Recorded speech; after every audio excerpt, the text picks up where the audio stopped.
Hello guys, welcome to my YouTube channel once again. आज मैं lost in space का season 1 का episode number 2 आपको एक्सप्लेन करूंगा। हिंदी में डिटेल में होने वाला है। उससे पहले एक्सप्लेनेशन से मैं आपको कुछ नए इंट्रोड्यूस करेक्टर के बारे में बता देता हूं ताकि आप कंफ्यूजन ना हो। ये है डॉक्टर स्मिथ, जो कि बहुत ही ज़्यादा मतलबी औरत है। इसके साथ हमें दिखाए जाते हैं मेजर डॉन वेस्ट। तीसरे नंबर पे हमारे पास एक ब्लैक लेडी जिसका नाम है एंजीला। अगर आपने इसका फर्स्ट एपिसोड नहीं देखा तो मैं लिंक नीचे डिस्क्रिप्शन बॉक्स में डाल रहा हूँ, तो प्लीज़ उसको पहले चेक कीजिए, नहीं तो आपको ये वीडियो समझ में नहीं आएगी। लास्ट एपिसोड में हमने देखा था टॉन वेस्ट और डॉक्टर स्मिथ अपने एक साथी के साथ जुपिटर स्पेसशिप को लेके वहाँ से रफू चक्कर हो जाते हैं और उनका प्लेन जो स्पेसशिप है वो उसी प्लेनेट पे क्रैश होता है जहाँ पे रॉबिन्सन फैमिली आके चुकी है। लेकिन दोनों के बीच में काफ़ी डिफरेंस होता है, तो दोनों एक दूसरे को देख नहीं पाते। डॉक्टर स्मिथ और डॉन वेस्ट का जो स्पेसशिप है वो उसी प्लेनेट पे क्रैश हो जाता है और उसके काफ़ी ज़्यादा टुकड़े हो जाते हैं। वो स्पेसशिप एक पहाड़ी की चोटी पे जाके खड़ा हो जाता है, जिसके कारण अगर हल्का सा भी मूवमेंट किया तो वो दोनों खेल ख़त्म हो जाएगा और उनकी एक साथी स्पेसशिप के बाहर गिरी पड़ी हुई होती है। बड़ी मुश्किल से डॉक्टर वेस्ट स्पेसशिप से बाहर निकलने की कोशिश करता है, साथ में डॉक्टर स्मिथ को भी बाहर वो निकाल लेता है। सीन एक बार हमारा रॉबिन्सन फैमिली की तरफ मुड़ता है और वो सब उस एलियन से बात करने की कोशिश कर रहे होते हैं। तुम कहाँ से आए हो, तुम्हारा क्या एम है? चलो, अच्छा है तुमने मेरे बेटे की जान बचाई, मैं तुम्हारे लिए धन्यवाद करता हूँ। वो रोबोट मतलब जो एलियन है वो चुपचाप खड़े होते हैं, ये सुन रहा होता है क्योंकि उसे इंसानों वाली भाषा नहीं आती। वो एलियन इन सब की बातें सुन के पक जाता है और इनकी स्पेसशिप की तरफ बढ़ जाता है अपनी हीट वेव की फॉर्म में, जिसके कारण वो शिप के अंदर जा सके और इनकी मदद कर सके इस अनजान प्लेनेट से निकलने के लिए। डॉक्टर स्मिथ को एक डायरी मिलती है जिसका उसने सूट चुराया था। उस डॉक्टर की डायरी उसे मिलती है और वो डायरी को देखने लगती है और उस डायरी को डॉन वेस्ट से छुपा लेती है। और वो काफ़ी ज़्यादा चुपड़ी चुपड़ी बातें डॉन वेस्ट के साथ कर रही होती है। उसे अपना भाई बना लेती है, कहती है कि मेरे भाई की डेथ पृथ्वी पे हो गई थी कार एक्सीडेंट के द्वारा और तुम्हारी शक्ल मेरे भाई से काफ़ी ज़्यादा मिलती है। डॉन वेस्ट भी उसकी बातों में आ जाता है और अपनी सहेली जो कि उसकी दोस्त होती है, डेथ हो गई है उसकी, उसके जूते निकाल के स्मिथ को दे देता है। फिर हमें दिखाया जाता है जो स्पेसशिप रहती है उसके अंदर से पानी निकालने की कोशिश की जा रही होती है, क्योंकि पानी अंदर जम रहा होता है। तो जो हमारा रोबोट था उसकी मदद से पानी सारा बाहर निकाल दिया जाता है मोटर से कनेक्ट करके। एक एक करके सब अंदर जा रहे होते हैं और रोबोट अपनी हीट वेव्स की फॉर्म में काफ़ी सारा पानी को स्टीम के रूप में वहाँ से उड़ा देता है। जॉन एलियन से पूछता है, भाई तुम इस ग्रह पे क्यों आए हो? तुम्हें देख के थोड़ा मुझे डर लगता है, लेकिन मेरा बेटा तुम्हारे साथ कनेक्ट है, इसका मतलब तुम खतरे के लायक नहीं हो। स्मिथ और डॉक्टर वेस्ट जो डॉन वेस्ट, वो अपनी स्पेसशिप को छोड़ के एक बार फिर से बाहर निकल के रेगिस्तान की तरफ जाना शुरू कर देते हैं ताकि वो किसी इंसान को ढूंढ सके और उससे मदद मांग सके। वो दोनों वहाँ से चलने लगते हैं और हमें दिखाते हैं वो स्पेसशिप में एक मुर्गी भी लेकर आए थे। टॉन वेस्ट उस मुर्गी को अपने बैग में धर लेता है ताकि वो भूख लगने पे उस मुर्गी को पका के खा सके। लास्ट एपिसोड में हमने देखा था मॉरिन रोबिन्सन की लेग फ्रैक्चर हो गई थी, तो चूबी उसके लिए एक प्रोस्थेटिक लेग बनाती है अपनी 3D प्रिंटर की मदद से और अपनी माँ को गिफ्ट देती है, जिसके कारण मॉरिन रॉबिन्सन एक बार फिर से अपने पैरों पर खड़ी होकर चलने लग जाती है। पेनी रॉबिन्सन जगह जगह घूम रही होती है स्पेसशिप में ताकि कुछ कमाल की सामान निकाल सके स्पेसशिप से, ताकि वो उनके लिए काफ़ी मददगार साबित हो। और हमें दिखाते हैं कि वो जिस ट्यूब से पानी बाहर निकाल रहे होते हैं वो ट्यूब ठंड की वजह से बार बार उसके अंदर पानी जम जाता है। किसी एक जने को बाहर आके उस ट्यूब से पानी निकालने के लिए उस जमी हुई बर्फ़ को तोड़ने पड़ता है। जॉन रॉबिन्सन 3D प्रिंटर की मदद से वहाँ से एक गन बनाने की कोशिश करता है, लेकिन कंप्यूटर उसको डिनाई कर देता है क्योंकि ये एक खतरनाक वेपन है जो स्पेसशिप में यूज नहीं बन पाएगा। उसके बाद मॉरिन रॉबिन्सन बाहर जाने के लिए टू डू लिस्ट बनाती है मॉरिन अपनी बेटी के लिए, पेनी के लिए, ताकि वो ये सारे काम कर दे।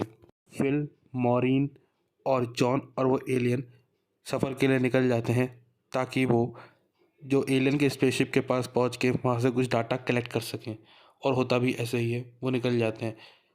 उसके बाद स्मिथ और डॉन वेस्ट अपने सफ़र के लिए निकलते हैं और उन्हें एक पैराशूट दिखाई देता है वहाँ से एक और ज़िंदा आदमी बच के हुआ आया होता है जिसका नाम होता है एंजेला। एंजेला को देख के सब पहले ये सोचते हैं कि वो मर गई है। डॉन वेस्ट उसके पास जाता है, उसकी नब्ज़ चेक करता है तो उसे पता लगता है कि एंजेला ज़िंदा है। एक बार स्मिथ कहती है इसको छोड़ के चलते हैं, हमारे पास सामान ज़्यादा है, वैसे भी ये मरने वाली है।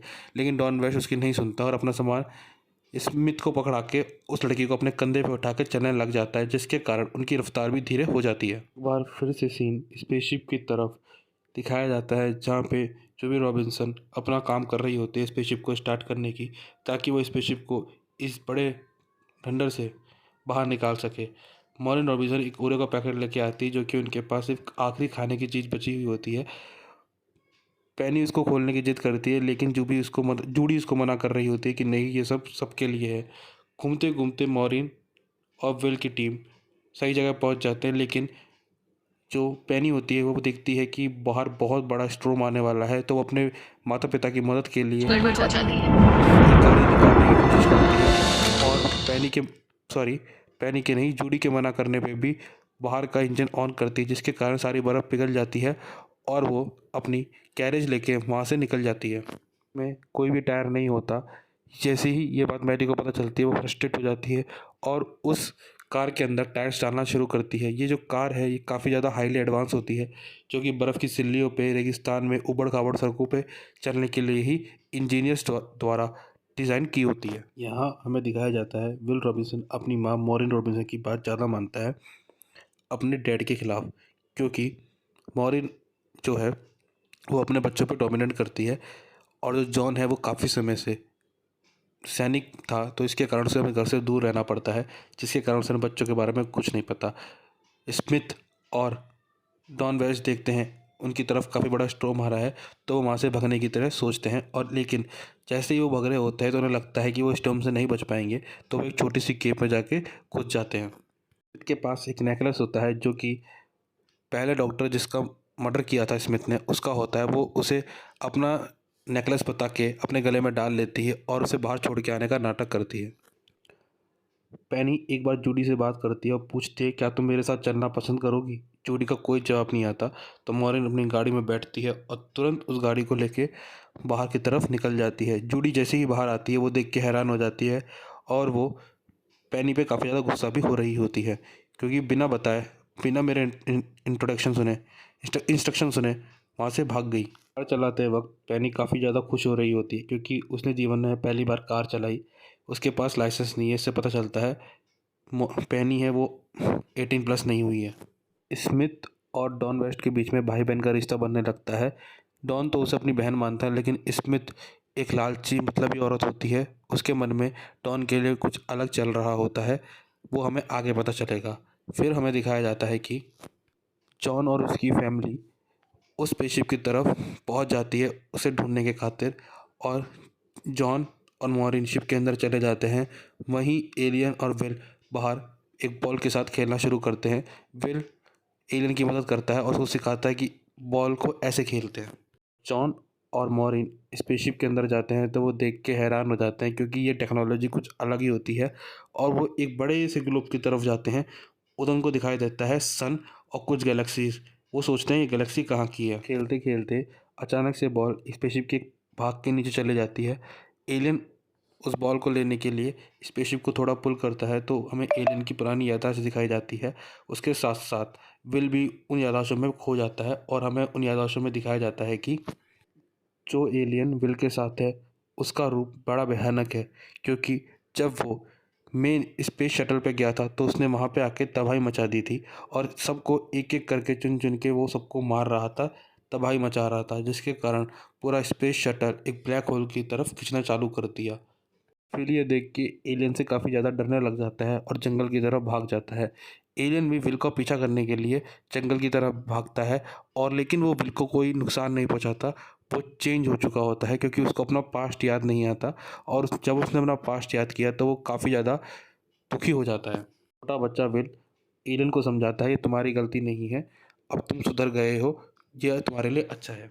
डॉन वेस्ट एंजेला के साथ उस गेम में छुप जाता है और जो स्मिथ होती है वो कहती है कि तुम मेरे पास एक फायर ग्रेनेड छोड़ के जा रही हूँ, अगर तुमको लगे तो उसको शूट कर देना। लेकिन उसके अंदर कोई फायर ग्रेनेड नहीं होता, स्मिथ अपने साथ उसको चुरा के भाग गई होती है। और यहाँ वेस्ट को स्मिथ का काला चेहरा नज़र आता है। वो एक मतलबी घमंडी किस्म की औरत है। उसके बाद स्मिथ और उसकी फैमिली रॉबिन्सन फैमिली अपने बेस की तरफ जाना चालू करती है, लेकिन तूफान उनकी तरफ जोर तरीके से आ रहा होता है, जिसके कारण काफ़ी सारे बड़े बड़े पत्थर उड़ के इधर उधर हिट करना चालू करते हैं, जिसके कारण जॉन रॉबिन्सन के हाथ में चोट आ जाती है। लेकिन किसी भी तरीके से एलियन मदद करते हुए अपनी फ्लैशलाइट चलाता है और पेनी को डायरेक्शन देते हुए अपनी तरफ बुलाता है, जिसके कारण रॉबिन्सन फैमिली अंदर बैठ जाती है और एलियन है वो उस गाड़ी के बाहर लटक जाता है। रॉबिन्सन फैमिली को लग रहा होता है कि आज उनका काम तमाम हो जाएगा, लेकिन पेनी सही वक्त पे आके अपने परिवार को गाड़ी में बैठा लेती है।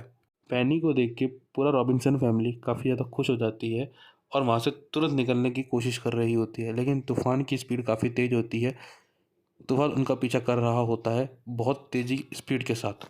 जॉन रॉबिन्सन अपनी बेटी की ड्राइविंग देख के खुश होता है, लेकिन उसकी बेटी इतनी अच्छी से ड्राइविंग नहीं कर रही होती, जिसके कारण जॉन ड्राइवर सीट पर आके बैठ के खुद गाड़ी को चलाने लग जाता है। इतने में अचानक से हवा में वही फायर लाइट शूट होती है स्मिथ के द्वारा, लेकिन हमें लगता है कि वो लाइट जो है वेस्ट ने फेंकी है। तूफान के विपरीत जाते हुए जॉन रॉबिन्सन उसकी मदद करता है स्मिथ की, और स्मिथ को अपनी गाड़ी के अंदर पटक लेता है। स्मिथ बोलती है, सिर्फ मैं अकेली ही यहाँ पे बची हुई हूँ, जल्दी से जल्दी चलो। लेकिन डॉन वेस्ट और एंजेला अभी भी उस छोटी सी केव के अंदर अपनी मौत के लिए झूल रहे होते हैं। फिर हमें दिखाया जाता है स्मिथ काफ़ी खुश हो रही होती है कि वो जिंदा बच गई, और वहीं पे डॉन वेस्ट और एंजेला अपनी मौत का धीरे धीरे बढ़ती हुई मौत का इंतज़ार कर रहे होते हैं, क्योंकि तूफान काफ़ी ज़्यादा तेज़ होता है। उसके बाद हमें नहीं दिखाया जाता डॉन वेस्ट और एंजेला बचे या मर गए। इसके बाद सीन एक बार इसके स्पेस क्राफ्ट में शिफ्ट होता है और सब लोग स्मिथ से उसका इंट्रो लेना चालू करते हैं। स्मिथ बताती है, ब्लै ब्लै ब्लै, जैसे कि मैं साइकोलॉजिस्ट हूँ और मैं यहाँ पे इसलिए आई थी, मेरा परिवार था, ये मतलब झूठ मूठ की कहानी रॉबिन्सन फैमिली को बताने लग जाती है, और रॉबिन्सन फैमिली उसकी बातों में आ भी जाती है। अंत में बड़ी मुश्किल से तूफान से लड़ते लड़ते रॉबिन्सन फैमिली एक बार फिर से अपने स्पेस क्राफ्ट के अंदर अपनी कार को लेकर घुस जाते हैं और स्पेस क्राफ्ट का दरवाज़ा बंद कर लेते हैं, जिसके कारण तूफान से वो सब लोग सुरक्षित बाहर आ जाते हैं। अगर गाइस आपको मेरी वीडियो पसंद आती है तो मेरी वीडियो को लाइक कीजिए, चैनल को सब्सक्राइब कीजिए और बेल आइकन को दबाना बिल्कुल मत भूलना। कोई सुझाव हो तो कमेंट बॉक्स में बता दीजिएगा। बाय बाय, सी।